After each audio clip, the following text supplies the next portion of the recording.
الحمدللہ رب العالمین والصلاة والسلام علی سید المرسلین اما بعد فاعوذ باللہ من الشیطان الرجیم بسم اللہ الرحمن الرحیم۔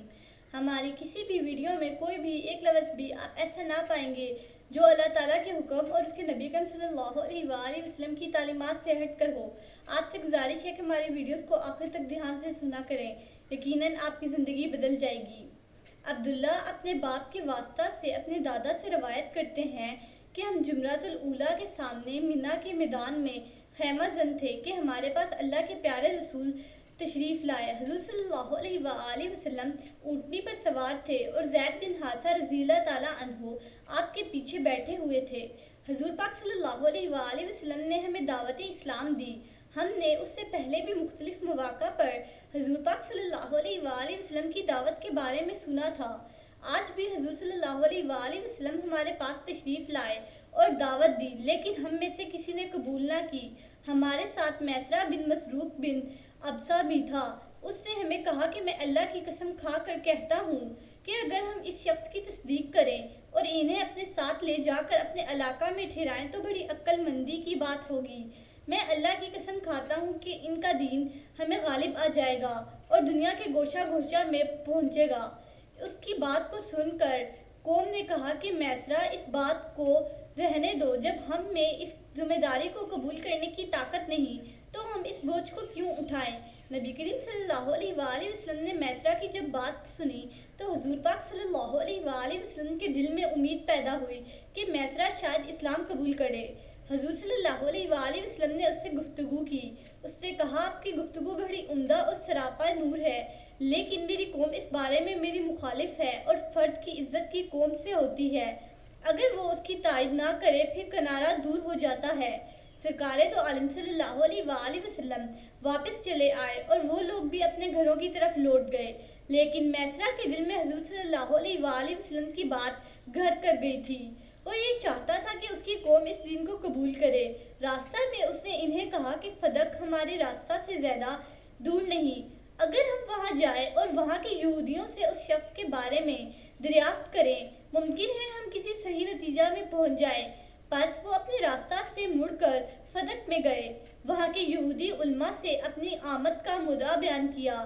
انہوں نے اپنی کتاب نکالی اور اسے وہاں سے پڑھنا شروع کیا جہاں اللہ کے پیارے رسول صلی اللہ علیہ وآلہ وسلم کا ذکر مبارک تھا۔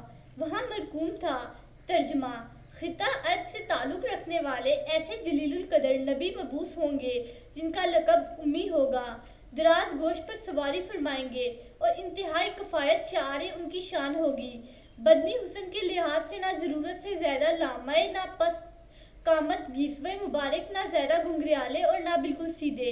آپ کی آنکھوں میں سرخی کا ڈورا اور چہرہ چمکدار ہوگا۔ اگر جس نے تمہیں دعوت دی ہے اس میں یہ نشانیاں پائی جاتی ہیں تو ان کی دعوت کو قبول کر لو اور اس کے دین میں داخل ہو جاؤ۔ میسرہ نے کہا اے میری قوم، اب تو یہ معاملہ بالکل واضح ہو گیا ہے۔ قوم نے کہا دوبارہ جب ہم موسم حج میں آئیں گے تو ان سے ملاقات کریں گے۔ چنانچہ وہ اپنے شہر کی طرف لوٹ گئے۔ لوگوں نے اسلام قبول کرنے سے انکار کر دیا۔ اس کے بعد حضور پاک صلی اللہ علیہ وآلہ وسلم ہجرت کر کے مدینہ طیبہ آئے، پھر 10 ہجری میں حجۃ الوداع ادا کرنے کے لیے مکہ مکرمہ تشریف لے گئے۔ وہاں میسرہ نے حضور صلی اللہ علیہ وآلہ وسلم سے ملاقات کی اور حضور صلی اللہ علیہ وآلہ وسلم نے اس کو پہچان لیا۔ میسرہ نے عرض کی یا رسول اللہ صلی اللہ علیہ وآلہ وسلم، میں اس دن سے آپ کی پیروی کا شدت سے خواہش مند تھا جب حضور پاک صلی اللہ علیہ وآلہ وسلم نے ہماری قیامگاہ پر منا کے میدان میں اپنی اونٹنی بٹھائی تھی۔ پھر حالات بدلتے رہے، کروٹیں لیتے رہے اور اللہ تعالیٰ نے اس بات کو نہ چاہا کہ میں جلدی آپ کی غلامی کا شرف حاصل کروں، چنانچہ میں آج بڑی تاخیر سے اسلام لانے کے لیے حاضر ہوا ہوں۔ وہ لوگ جو اس روز میرے ساتھ تھے ان میں سے اکثر مر گئے ہیں۔ یا رسول اللہ صلی اللہ علیہ وآلہ وسلم، ان کا ٹھکانہ کہاں ہوگا؟ رسول اللہ صلی اللہ علیہ وآلہ وسلم نے فرمایا اسلام قبول کیے بغیر جو شخص مرا ہے وہ دوزخ میں ہوگا۔ میسرہ عرض کرنے لگا ترجمہ: سب تعریفیں اللہ تعالیٰ کے لیے ہیں جس نے مجھے آتش جہنم سے بچا لیا۔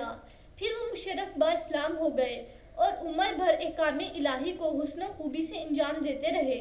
حضرت صدیق اکبر رضی اللہ تعالیٰ عنہ میسرہ کا بڑا احترام کرتے تھے۔ جن قبائل کو سرکار دو عالم صلی اللہ علیہ وآلہ وسلم نے حج کے اجتماعات میں یا تجارتی منڈیوں کے موقع پر دعوت دی، ان کے نام درج ذیل ہیں: بنی عامر، غسان بن فزارہ بن مرہ بن حنیفہ بن سلیم بن قیس بن نصر بن حوازن بن ثعلبہ بن عقابہ، کندہ، کلب بن حارثہ بن کعب بن عزرہ، قیس بن حتیم وغیرہ۔ ہادی برحق صلی اللہ علیہ وآلہ وسلم کا یہ معمول تھا کہ جب حج کے موقع پر عرفات کے میدان میں جزیرہ عرب کے گوشہ گوشہ سے آئے ہوئے قبائل جمع ہوتے تو نبی کریم صلی اللہ علیہ وآلہ وسلم ہر قبیلہ کی قیام گاہ پر تشریف لے جاتے اور انہیں اسلام قبول کرنے کی دعوت دیتے۔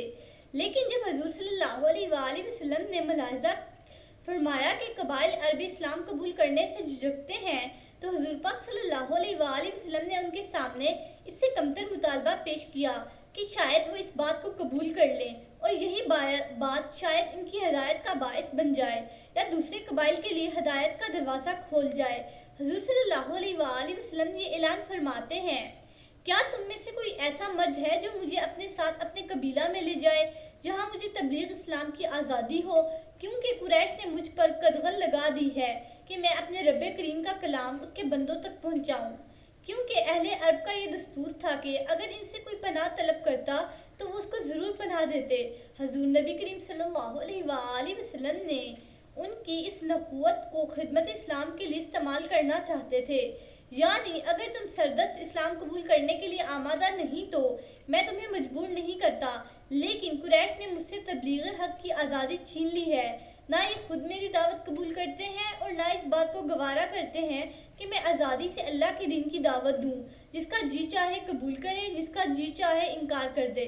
سرکار تو عالم صلی اللہ علیہ وآلہ وسلم کا مقصد یہ تھا کہ اگر کوئی ایسا شخص سامنے آئے اور مجھے اپنے ساتھ اپنے قبیلہ میں لے جائے جہاں مجھے دین حق کی تبلیغ کرنے کی آزادی ہو اور میں اپنے مشن کو جاری رکھ سکوں، تو ہو سکتا ہے اس قبیلہ کے لوگ ہی اس دین حق کو قبول کر لیں، یا کوئی فرد یا قبیلہ جن کے کانوں تک میری یہ دعوت پہنچے تو ان کا بخت بیدار ہو جائے اور وہ اللہ کی وحدانیت پر ایمان لے آئیں۔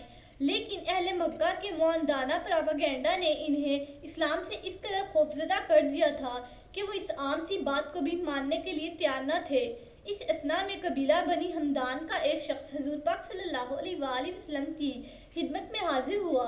حضور پاک صلی اللہ علیہ وآلہ وسلم نے پوچھا: تم کون ہو؟ اس نے جواب دیا: میں قبیلہ حمدان کا ایک فرد ہوں۔ حضور صلی اللہ علیہ وآلہ وسلم نے پوچھا: کیا تیری قوم میں جرات ہے کہ میرے دفاع کی ذمہ داری قبول کر سکے؟ اس نے کہا: بے شک، لیکن معاً اس کے دل میں یہ خیال آیا کہ شاید اس کی قوم اس کی پناہ کو اہمیت نہ دے اور حضور صلی اللہ علیہ وآلہ وسلم کو کوئی گزن پہنچے۔ چنانچہ تھوڑی دیر بعد وہ نبی کریم صلی اللہ علیہ وآلہ وسلم کی خدمت میں حاضر ہوا۔ وہ کہنے لگا: میں اپنی قوم کے پاس جاؤں گا اور آپ کے بارے میں ان سے گفتگو کروں گا۔